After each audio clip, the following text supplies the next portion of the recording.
দীর্ঘ প্রতীক্ষার পর স্বস্তির বৃষ্টি। বৃহস্পতিবার রাত ৯টার পর থেকেই রাজধানীর বিভিন্ন এলাকায় বৃষ্টি শুরু হয়। মধ্যরাতে হয় ভারী বর্ষণ। এতে কমে এসেছে পুরো ঢাকার তাপমাত্রা। দীর্ঘদিন পর অস্বাভাবিক গরম থেকে রেহাই পেল ঢাকাবাসী। বহু প্রতীক্ষিত সেই বৃষ্টি আসায় উচ্ছ্বাস প্রকাশ করতে দেখা যায় নগরবাসীকে। সিলন ফ্যামিলি ব্লেন্ডের কড়ালিকার আর সতেজ স্বাদের পারফেক্ট ব্লেন্ডে স্বপ্নেরা মেলুক টানা।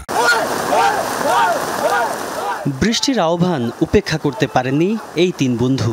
বাসার ছাদ থেকে ভিজে ভিজে শেষমেশ নেমে এসেছেন রাস্তায়। হাতির ঝিলে নেচে গেয়ে তাদের এই বৃষ্টি বিলাস। খুব করে চাইতেছিলাম বৃষ্টি হোক, তো বৃষ্টি যখন হলো কল দিলাম যে দোস্ত বেরোবি, চল বৃষ্টি দেখবি। বৃষ্টির জন্য সকাল থেকে অপেক্ষা করতেছি, বৃষ্টি হওয়ার কথা। আবার নিউজ আসছে বিকেলে বৃষ্টি হবে, হলো না। পরে যখন 12টার পরে বাতাস ছেড়ে বৃষ্টিটা হলো, খুব মজা লাগতেছে। যে গরম ছিল এতদিন, সেই গরমের পর এই বৃষ্টি আসলেই খুবই প্রশান্তিদায়ক। বৃহস্পতিবার রাতে আকাশ ফেটে আসে বৃষ্টি। রাত গভীর হওয়ার সাথে সাথে বাড়ে মেঘের গর্জন আর বৃষ্টির মাত্রা। থেমে থেমে হলেও নগরীর প্রায় সমস্ত এলাকার মানুষ পান শীতলতার ছোঁয়া। আল্লাহর রহমতের বৃষ্টি। আল্লাহ আসলে মানুষকে, বান্দাকে খুব ভালোবাসে দেখা বৃষ্টি যখন প্রয়োজন তখনই সৃষ্টি করছে। জনজীবনের যে অবস্থা ছিল, অনেক ইস্তেস্কার নামাজ পড়ছে মানুষজন।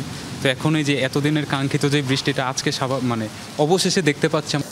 আরাধ্য বৃষ্টির দেখা পেয়ে আনন্দে আত্মহারা প্রায় সবাই। দাবদাহ থেকে মুক্তি মেলায় উচ্ছ্বাস তাদের কণ্ঠে। বৃষ্টির বলে অ্যাকচুয়ালি ভালো লাগতেছে। এতদিন মানুষ গরমে, তীব্র গরমে খুব অস্বস্তি ফিল করতেছিল। ফাইনালি বৃষ্টি হলো, এখন শান্তির একটা আবহাওয়া বইতেছে।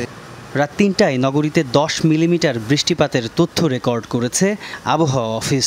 আগামী কয়েকদিন ঝড় বৃষ্টি বেড়ে তাপমাত্রা কমতে পারে বলে জানিয়েছে তারা।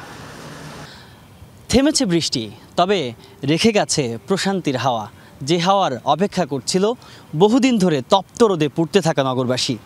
এই আনন্দ প্রার্থনা কবুলের আনন্দের মতোই। তাজনুর ইসলাম, যমুনা নিউজ, ঢাকা।